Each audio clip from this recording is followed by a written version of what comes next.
He saw something that stuck with him across the parking lot. Mr. James was hunched over the hood of his car tools spread out on the ground. His old sedan had stalled again, smoke rising faintly from the engine. Ronald's sleeves rolled up and hands smeared with grease worked tirelessly. Even as the Florida sun beat down on him, when the car finally sputtered to life, Barron watched as Ronald wiped his forehead with a rag, muttered something under his breath, and climbed into the driver's seat. The sight stayed with him. The more Barron noticed, the more questions he had. Why was Mr. James driving a car that barely ran? How did he manage to show up every day with the same warm smile and kind words?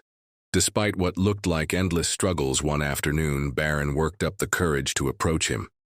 He caught Ronald by the L, fixing a broken hinge that no one else seemed to notice. "Hey, Mr. James," Barron said hesitantly. "Need a hand?" Ronald glanced up, surprised.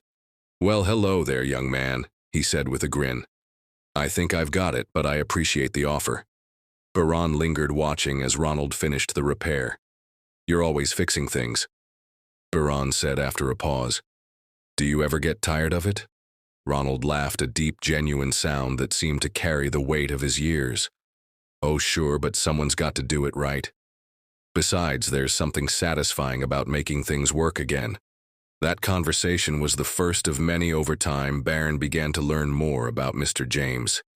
He learned about his two kids, how his son dreamed of becoming a mechanical engineer, and his daughter wanted to be a teacher.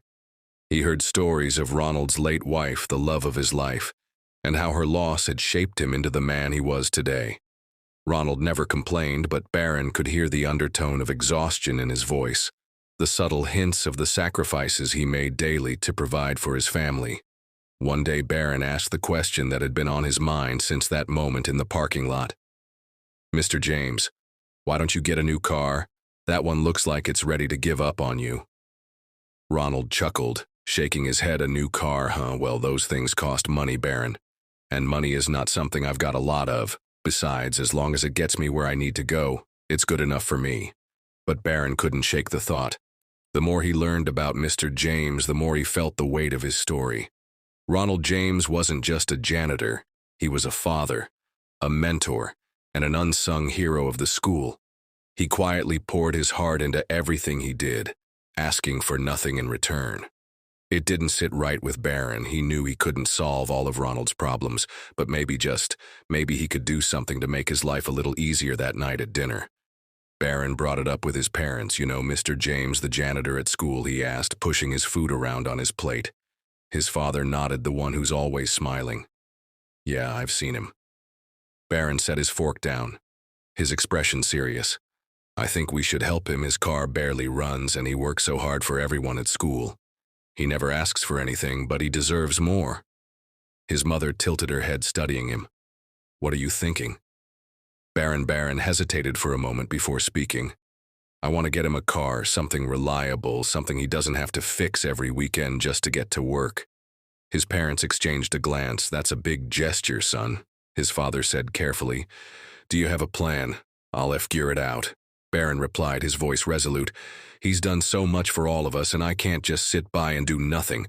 But as determined as Barron was, he knew one thing for certain: he couldn't pull this off alone. Once the idea of helping Mr. James took root, Barron couldn't let it go. Every time he saw the janitor mopping floors or fixing broken lockers, he felt a growing sense of urgency. But this wasn't a simple task. Buying a car wasn't something a teenager could do on a whim. He needed a plan, and more importantly, he needed help. Barron started by talking to his parents again. "I don't want this to just be from me," he explained one evening over dinner. "It should come from everyone at the school. Mr. James has touched so many lives here. I think it would mean more if we all pitched in." His father leaned back, nodding thoughtfully. "You're right. This isn't just about money. It's about showing him how much he's appreciated. You'll need to get people involved, though, teachers, students, staff. Are you ready for that?" Barron hesitated for only a moment before nodding.